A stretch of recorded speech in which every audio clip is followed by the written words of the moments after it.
Entérate con María Emma es una presentación de La Riviera.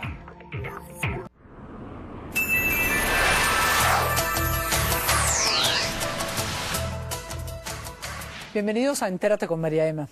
Esta semana el presidente de Colombia, Juan Manuel Santos, cumple sus primeros 100 días de gobierno. ¿Quién lo creyera? Todo lo que pasaba en esos días, apenas 100. Un tiempo para realizar el primer gran balance de su gestión. Lo hizo él en Atogrande, la hacienda sabanera que tienen los presidentes de Colombia, y nosotros lo haremos hoy aquí desde el estudio. Bienvenidos al programa. En los primeros 100 días de su gobierno, Juan Manuel Santos tiene una popularidad del 84%, lo que se traduce en una alta aceptación de un estilo de gobierno muy distante de lo que se esperaba. Desde el inicio de su gestión, el presidente Santos marcó su propio ritmo y trazó sus propios objetivos en lo internacional, en lo económico, en lo político y en lo social. Recompuso rápidamente las relaciones con Venezuela, nombró un equipo económico elogiado por todos y alejado de compromisos políticos e impulsa en el Congreso reformas audaces que lo dejan ver distante de su antecesor, de quien se creía heredaría y continuaría su forma de gobierno. Tres analistas nos dirán hoy cómo ven estos primeros 100 días de gobierno, pero sobre todo, qué esperan del futuro.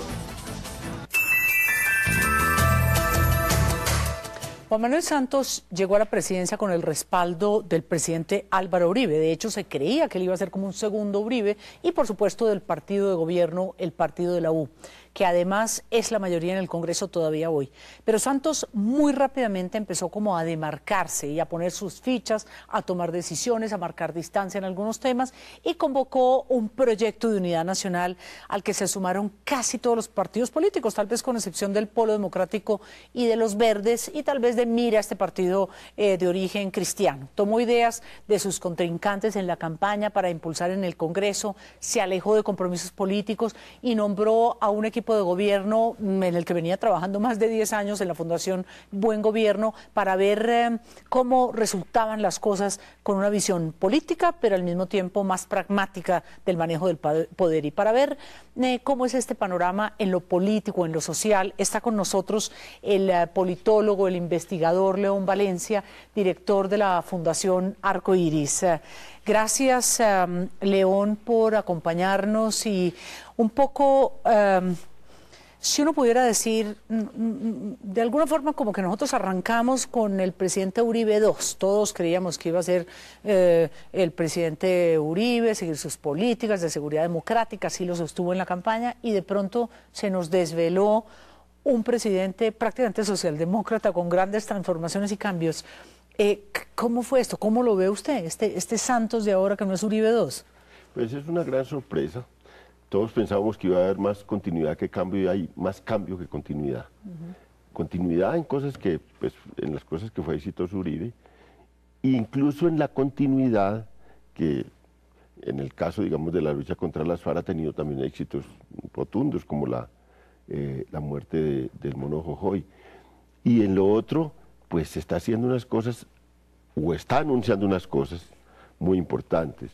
Las reformas, digamos, en tres campos. Un campo de un viraje en las relaciones internacionales que es muy grande, muy profundo, a mi modo de ver, porque es recomponer las relaciones con la región suramericana, no solo con nuestros vecinos, sino mirar hacia la integración. Le ha dedicado buena parte de su tiempo en las relaciones a Suramérica, está en todos los eventos de la UNASUR, en todos los eventos de Suramérica, y hay una reinstitucionalización del país que estaba en una situación muy mala en la confrontación entre organismos del Estado, con toda una cosa muy fuerte de corrupción, y hay un intento de reinstitucionalizar, y eso yo creo que es el otro cambio.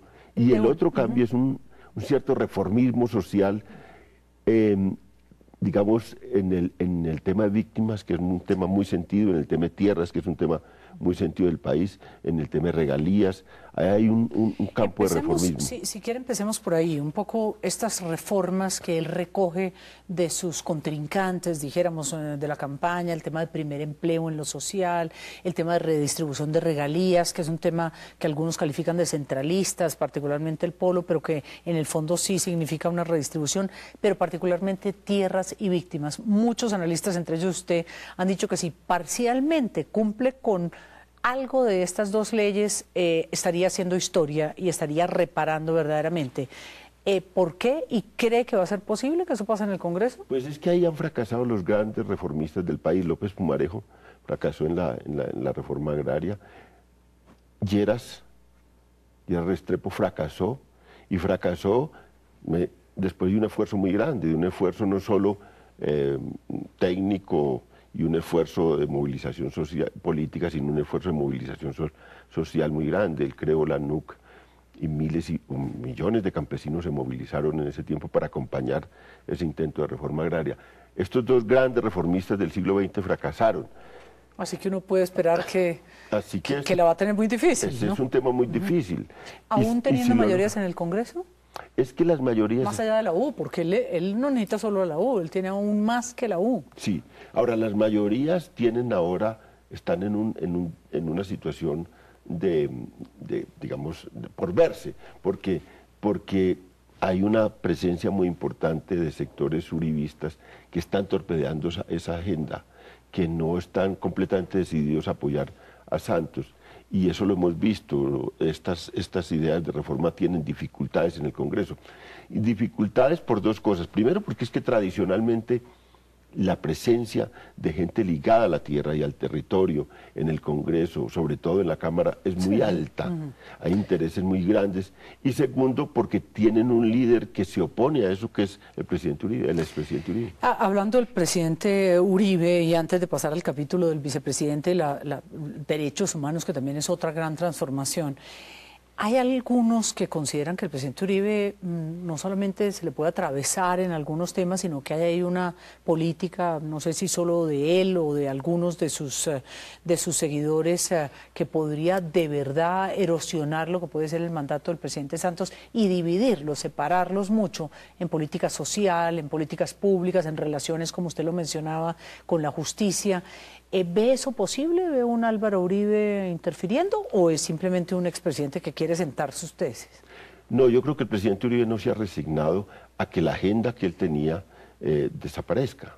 Es una agenda muy fuerte y él quiso darle continuidad a su agenda con la reelección y perdió el intento de reelección. Quiso hacerlo después porque el candidato inspector del presidente era Andrés Felipe Arias y perdió con él porque perdió su candidatura presidencial del Partido Conservador. Y ha querido entonces, en cabeza de Juan Manuel Santos, marcarle la agenda. Y eso no es posible. No se ha resignado, lo está haciendo a través de sus parlamentarios, lo está haciendo a través de los columnistas y de la gente cercana a él. Hay un periódico, incluso en este momento ya muy decidido con la agenda de Uribe, que es el periódico El Colombiano. Y yo creo que eso es muy negativo para el país, pero sobre todo para Uribe mismo, porque si Uribe no se retira de la escena política y se tranquiliza, pues puede generar confrontaciones que al que lo van a perjudicar es a él, porque él tiene un gobierno saliente con muchos escándalos judiciales, nacionales e internacionales. Y temas de corrupción muy profundos. Muy profundos, y esa exhibición puede llevarlo a situaciones difíciles al propio Uribe.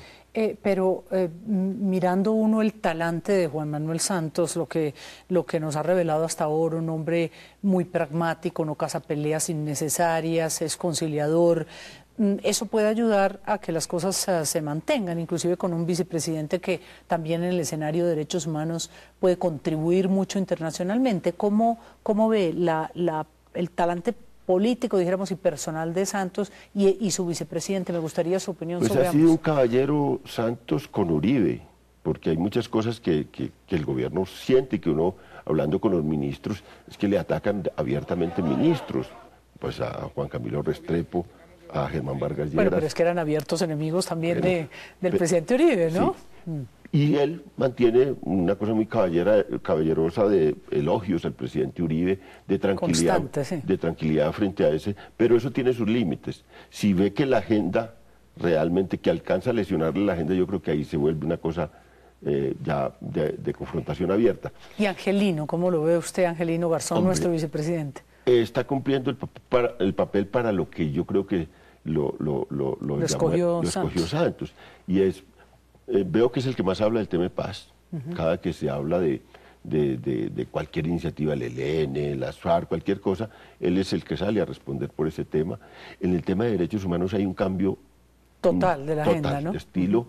Y esa la va a liderar el la va a liderar y uno le ve cosas que significan eso. A mí me llama mucho la atención lo que fue la actitud frente a este crimen de los niños de Arauca. Sí, un reconocimiento directo, perdón, sí. Apoyar a la Fiscalía para que haga la investigación, el general Navas, que es un general que yo aprecio mucho, que es no solo muy querido por la tropa, sino que es una persona de mucha influencia en el ejército, salió con palabras muy fuertes que lo avergonzaba eso, que sentía mucho dolor frente a lo que hacía la tropa, y me parece que esas son indicaciones de que eso puede tener otra actitud distinta frente al tema de derechos humanos. Le agradecemos mucho que esté aquí y hay tanta gente que dice que hace poco hubo un encuentro de amigos en la finca de un periodista y resulta que en ese encuentro, dicen, usted era uno de los participantes de ese encuentro, estaban lo que uno podría llamar, no enemigos, sino críticos, opositores al gobierno del presidente Uribe, y se juntaron con gente de esta política de la unidad nacional, y parece que fue muy armónico, es decir, hay una visión de pronto que es posible un país unido con un propósito, así que ¿le parece que por ahí es muy brevemente? Hay un nuevo ambiente en el país. Y muchos que tuvimos una posición muy crítica frente al anterior gobierno, que tuvimos una posición muy crítica frente a Juan Manuel Santos en campaña, estamos ayudando a lo que se pueda en este gobierno. Tenemos una colaboración crítica con el gobierno. De eso se trata. Gracias a León Valencia por acompañarnos. Vamos a hacer una breve pausa y hablar de otro tema que a este señor también le apasiona mucho y que es la política internacional de Juan Manuel Santos. Y ahí sí que ha habido cambios en estos primeros días. Ya regresamos. Entérate con María Emma es una presentación de La Riviera.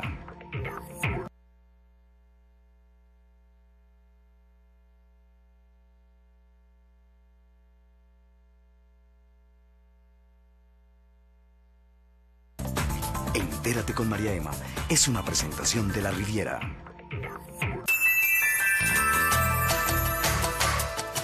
Uno de los aspectos donde tal vez más se ha notado el cambio de política gubernamental es en el área de relaciones internacionales entre el gobierno del presidente Uribe y el presidente Santos. Miren nomás, respeto, cooperación y diplomacia, restablecimiento de relaciones con Venezuela y Ecuador, el acercamiento con Brasil, la ampliación de la agenda con Estados Unidos, el multilateralismo, el ingreso de Colombia al Consejo de Seguridad, cosa impensable en la época del presidente Uribe, en fin, derechos humanos, el lanzamiento de una visión latinoamericana y muy suramericana, y para mirar estos temas está con nosotros tal vez una gran experta. Ella fue miembro de la Comisión de Política Exterior, la misión de política exterior que se creó un poco para analizar y para darnos una línea, dijéramos, de lo que podría ser, y actualmente es profesora de Relaciones Internacionales de la Universidad de los Andes. Sandra Borda, bienvenida.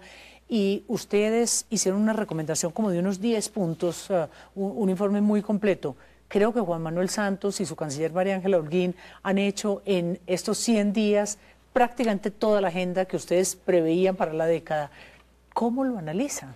Prácticamente. De hecho, creo que bien podría uno agrupar las transformaciones que se han dado en dos grupos grandes. Una transformación que tiene que ver con la forma, que es importantísima en diplomacia, y otra que tiene que ver con el contenido. Y creo que la conjunción de esas dos transformaciones ha producido cambios fundamentales en el proceso de inserción de Colombia en un periodo de tiempo tremendamente corto. O sea, la forma es el acercamiento. Así Yo quería que usted y yo miráramos un poco con nuestros televidentes qué pasaba hace 100 días, esa tarde de lluvia y de sol en la Plaza de Bolívar, y qué dijo en Relaciones Internacionales el presidente Juan Manuel Santos. Aspiramos a asumir, después de 40 años de estar a la defensiva, el liderazgo que nos corresponde en los escenarios internacionales. El respeto, la cooperación y la diplomacia serán los ejes de nuestras relaciones exteriores. Queremos vivir en paz con todos nuestros vecinos. Los respetaremos para que nos respeten. Bueno, Precisamente eso, lo respetaremos para que nos respeten. Usted lo decía, la forma en diplomacia es esencial y eso lo ha cumplido a carta cabal el presidente María Ángela Holguín, su canciller, en estos 100 días. Definitivamente, creo que ha habido dos espacios en los que la forma ha importado, se abandonó por aprender la lección justamente de los efectos nocivos que ello produce, la diplomacia al micrófono, que no había dado resultados positivos ni con Venezuela ni con Ecuador, y al contrario, lo que se ha intentado es institucionalizar la relación bilateral con ambos países. Se han restablecido parte de las comisiones que existían antes y se tiene a todo el gobierno, no solamente al presidente, en función de un restablecimiento mucho más estructural y de largo plazo de las relaciones con los vecinos. Creo que hasta ahora ha dado buenos resultados. Por supuesto estarán por verse los desafíos y cómo esta nueva estructura bilateral los enfrenta, pero creo que hasta ahora ha funcionado bastante bien. Es innovador. Yo creo que los que hemos estado en política exterior, en otros gobiernos, uno ve lo importante que el presidente lidere la política exterior verdaderamente. Dijéramos, la Constitución así lo manda, pero a veces los presidentes no lo cumplen. En este caso, como a rajatabla, el presidente se la ha jugado con eso. Los encuentros personales entre los presidentes, fue a Suramérica, revitalizó, dijéramos, UNASUR, la relación con el presidente Chávez la quiere manejar él directamente, lo mismo con Correa. Lo propio con el presidente Obama, que le amplió la agenda. ¿Eso es clave o...? Eso es importantísimo, especialmente porque veníamos de un periodo en el que el proceso de generación de confianza se había deteriorado muchísimo. Luego, viniendo el presidente Santos de ser parte de la administración Uribe, era importante que mostrara sus nuevas cartas del juego y que mostrara, digamos, los nuevos componentes de su diplomacia, y eso no se podía hacer sino a través de la creación casi que de una relación personal con términos de referencia sustancialmente distintos a los que se habían manejado durante los 8 años anteriores. Ustedes recomendaron mucho recuperar y participar y tener algo de liderazgo de Colombia en el escenario multilateral, como a veces lo habíamos hecho en política exterior. Nada más y nada menos que somos miembros 100 días después del Consejo de Seguridad de Naciones Unidas. ¿Qué desafíos o qué retos pudiera tener Colombia ahí en las Naciones Unidas perteneciendo a ese club de privilegiados? Así es. Yo creo que el reto es un reto muy importante porque venimos de 8 años en los que la relación con Naciones Unidas no había sido del todo armónica. Había habido desentendimientos por cuenta de la participación o no participación de Naciones Unidas en el conflicto colombiano, y la participación de Colombia en el Consejo de Seguridad en este momento, aunque se inició su proceso de gestación durante la administración Uribe, en este momento es un voto de confianza en la organización y es un voto de confianza de la participación de Colombia como líder regional en esa organización. Entonces creo que lo que se avecina es un proceso de negociación de ese liderazgo con los otros países de la región, es un proceso de negociación con el liderazgo de Estados Unidos y Brasil dentro del Consejo, que seguramente no va a ser fácil, pero que de todas formas va a obligar a iniciar una etapa interesante, que es la etapa de definición de nuestros intereses y de nuestra identidad a nivel internacional. También ustedes siempre hablaron en el informe de la misión, nosotros lo recibimos en la Comisión Asesora de Relaciones Exteriores, del tema comunicacional. En política exterior, tanto la forma como el contenido, pero también la forma de comunicar. Juan Manuel Santos es un comunicador estrella, dijéramos, no por nada fue periodista, subdirector del Tiempo, y a eso se ha dedicado mucho. ¿Eso le va a servir o eso es más maquillaje que realidad? Más que la estrategia de comunicación, yo creo que lo que ha funcionado mucho es una claridad en el criterio acerca de qué es público y qué no es público, porque usted sabe que en relaciones internacionales y en diplomacia no es absolutamente necesario que todo sea público. Y ese proceso de escogencia de cómo se presentan las cosas ante la opinión pública nacional e internacional y qué tipo de cosas se presentan y qué tipo de procesos se dejan más bien para los entendimientos confidenciales, es un proceso que necesita muchísima habilidad diplomática, que creo que hasta el momento, por lo menos en el caso de Venezuela, ha funcionado bastante bien. Sandra, de 1 a 10, ¿qué nota le pone usted a estos primeros 100 días en política exterior? Por ser profesora universitaria un poco exigente, me voy como con el 7, 5 o el 8, porque todavía queda muy pendiente una reestructuración de la política exterior nuestra en materia de derechos humanos, que todavía tiene muchos problemas. Embajador y sobre todo a derechos humanos, pero me parece que hay un cambio, lo hablábamos ahora con León Valencia, analizando lo que es la política de derechos humanos, Angelino Garzón, el papel que él puede jugar, un cambio en el reconocimiento de culpa, dijéramos, que tal vez refugiados al otro lado de la frontera, entonces eso creo que en Ginebra ha caído bien.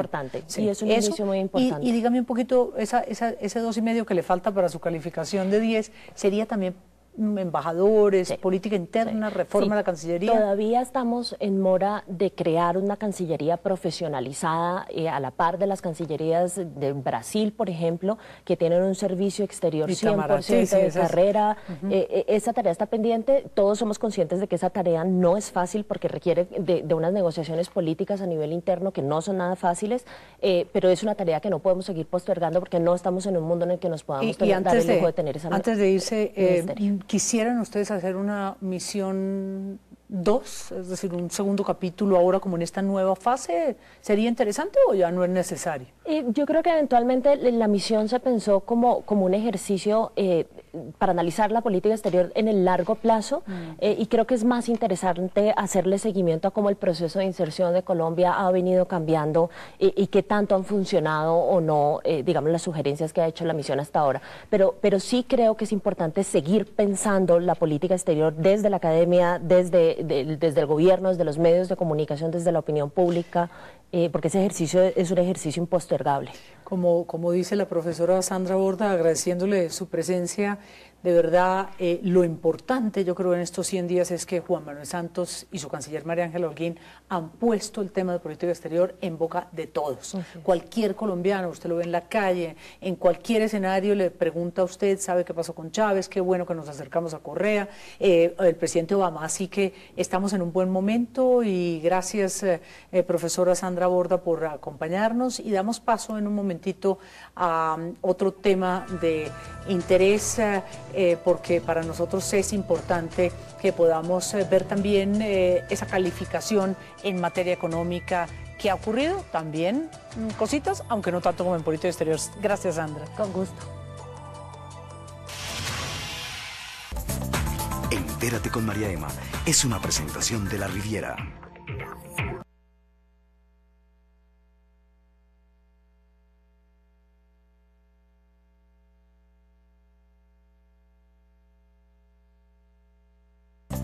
Entérate con María Emma es una presentación de La Riviera.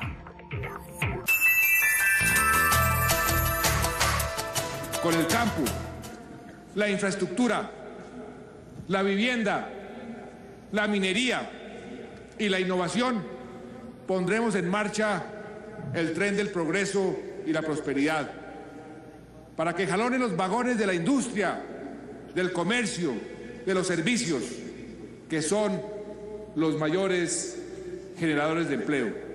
Bueno, esto era el presidente Juan Manuel Santos en su posesión hace 100 días. La política económica, como lo hemos visto en la de relaciones internacionales o en los temas sociales, es parte integral de lo que será esta etapa de prosperidad de la cual habla el presidente Santos. Y para analizarlo hemos invitado a un connotado economista, a un analista financiero y, por supuesto, a un columnista que es asiduo de Entérate con María Emma. Mauricio Cabrera, bienvenido de nuevo a nuestro programa. Y ¿cree usted que como en política internacional y como en temas de derechos humanos, lo analizábamos con León Valencia, con Sandra Borda antes, el presidente lo está haciendo también en política económica? ¿Inesperado para usted? María Emma, pues muchas gracias por invitarme, es muy grato estar aquí contigo.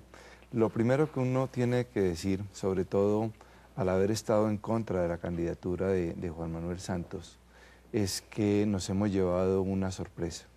Y hasta ahora una grata sorpresa.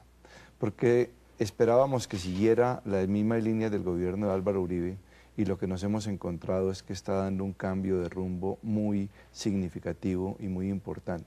Algunos lo definen inclusive como una especie de socialdemócrata, como unas políticas bastante progresistas. ¿Cree que en términos económicos el presidente va a poder hacer parte o todo lo que se propone? Yo creo que es claro que el presidente Santos recordó su origen liberal y está planteando políticas liberales, políticas progresistas, pero precisamente por eso ya se ven las fuerzas conservadoras, las fuerzas reaccionarias del país poniendo palos en la rueda y tratando de atravesarse para que no se den estos cambios tan importantes para el país. El presidente Santos llega en un momento de una crisis internacional grande, Sintele se ha aprobado con Estados Unidos, con un debilitamiento muy fuerte de las relaciones económicas, comerciales con Venezuela. ¿Por dónde empezar? El tema de regalías, ¿qué diría usted? ¿Una tasa de cambio con un peso revaluado, un desempleo tan grande como el de Colombia, como si usted le pudiera decir, presidente, ¿por dónde empezar o ya él arrancó? Él ya arrancó. Evidentemente en economía las cosas no se ven tan rápido como en otras cosas, en otras secciones, porque aquí ya hay proyectos de ley presentados en el Congreso que hay que esperar a que se aprueben y que empiecen a funcionar. Pero él empezó por donde era, el tema del empleo. De las primeras leyes que presentó fue la ley del primer empleo. Que recoge el Partido Liberal, es una ley del programa del Partido Liberal. Y aquí, a diferencia del modelo de crecimiento de Uribe de los últimos 8 años, que era un modelo de crecimiento sin empleo, Santos está focalizándose en el tema de crear empleo y sobre todo de crear empleo formal y empleo de calidad. Esto porque por debajo tiene una política y una filosofía totalmente progresista que él ha planteado, es prosperidad para todos. Ya no es el tema de que crezca la torta para que después se redistribuyan las migajas entre los pobres, sino que ahora el tema de la distribución está al mismo nivel que el tema del crecimiento. Es prosperidad para todos y empleo es la llave para esto. ¿Y cómo activar ese empleo cuando el agro está en la situación en que está la zona rural, las inequidades y las brechas entre lo rural y lo urbano? Veíamos el informe de la ministra de Educación sobre las enormes brechas en educación entre el sector rural y el sector urbano. ¿Cómo activar esa locomotora, dijéramos? Es que ahí es donde viene el cambio de modelo. De nuevo, frente a un modelo que se dedicó a darle incentivos a los empresarios. Por ejemplo, en el caso del agro que mencionas, era darle una gran cantidad de plata a los empresarios para que contrataran a los campesinos como jornaleros. Sí, el famoso agroingreso seguro también. Agroingreso seguro. Aquí se está planteando un modelo distinto que es una agricultura con campesinos. Y la clave para esto, la restitución de las tierras. Hay 3 millones de personas desplazadas que perdieron sus tierras por la guerrilla, por los paramilitares, inclusive por el mismo ejército, y hay una ley que curiosamente está impulsando un ministro conservador, que es una ley para devolverle estas tierras. En la medida en que vuelvan estas personas al campo, tendremos la principal locomotora que puede tener el país en el corto plazo para generar empleo, que es estos campesinos trabajando la tierra, produciendo alimentos. Claro, además Juan Camilo Restrepo, que conoce muy bien el tema conservador, pero que lo conoce muy bien, más de 2 millones de hectáreas en las manos que no tocaba. Cuénteme un poquito qué opina de la ley de regalías y expliquemos un poco, regalías, esos privilegios de la Constitución del 91 para ciertos sectores o regiones petroleras que ahora pretenden redistribuirlo. ¿Le gusta o algunos lo llaman centralista? ¿Usted? A mí me parece que era indispensable y creo que el gobierno se quedó corto. Yo la criticaría es porque se quedó corto. Porque ¿A usted les daría menos a los...? Es que las regalías, los productos no renovables son del Estado y el Estado somos todos los colombianos. No tiene ningún sentido que unos departamentos que tuvieron la suerte de tener estos recursos, que tienen el 10% de la población colombiana, reciban el 80% de las regalías, mientras que hay el 50% de la población, María Emma, que está recibiendo el 1,5% de las regalías. Y regiones tan pobres como Chocó, como Vichada, como Guainía, como el Amazonas, donde están las mayores necesidades del país, han recibido prácticamente migajas, cero. Entonces creo que el gobierno ha debido ser mucho más radical en distribuir de una manera equitativa entre todos.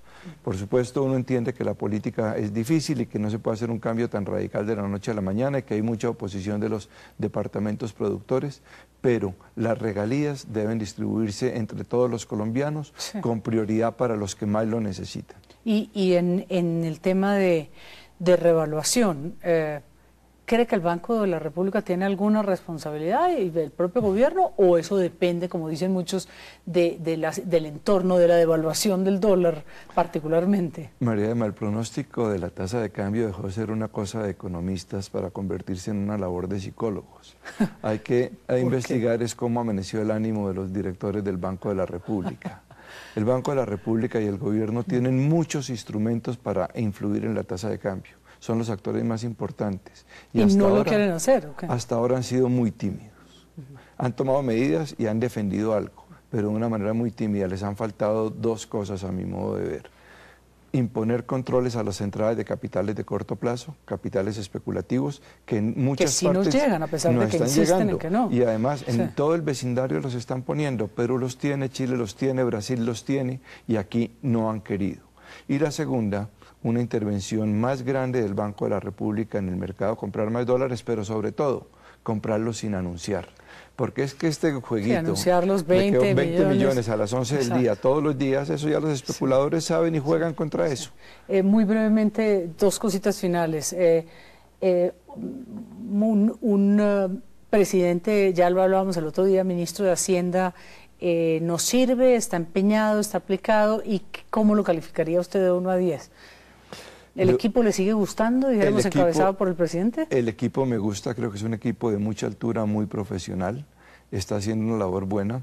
Yo lo calificaría alrededor de 7,5, porque primero los resultados se demoran un poco en verse, y segundo creo que algunas medidas todavía son tímidas y que habría que avanzar de una forma más agresiva para problemas como el de las tierras, el de la revaluación, el del empleo. Todavía faltan más cosas por hacer.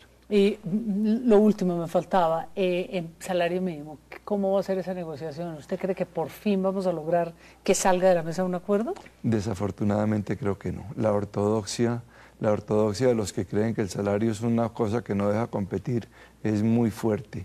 Y mientras que la posición de todos los que pensamos que el salario además es lo que permite que la población tenga mayor capacidad de compra y por lo tanto un incentivo para la demanda, para las ventas y para la producción, es una posición minoritaria todavía. O sea que 8% se pueden olvidar los sindicatos. Yo creo que sí, les va a 3%. Qué barbaridad. ¿Y ahora, calificación alguna? Pero sí hay una cosa buena, María, además que por lo menos se le está dando más atención al empleo que a los empresarios. Uribe le había dado una gran cantidad de gabelas tributarias, de regalos totalmente inequitativos, y este ministro tuvo la valentía de decir que las va a suprimir y lo propuso ante el Congreso. No sabemos si pase, pero esto va a ser una forma muy importante para crear empleo. Pues gracias a Mauricio, como siempre, por acompañarnos, por sus luces, y bueno, le fue bien al presidente Santos en estos primeros 100 días, así que los espero en el próximo programa, en 8 días con más temas de actualidad, y por favor, visítenos en www.caracoltv.com/entérate. Hasta entonces. Entérate con María Emma es una presentación de La Riviera.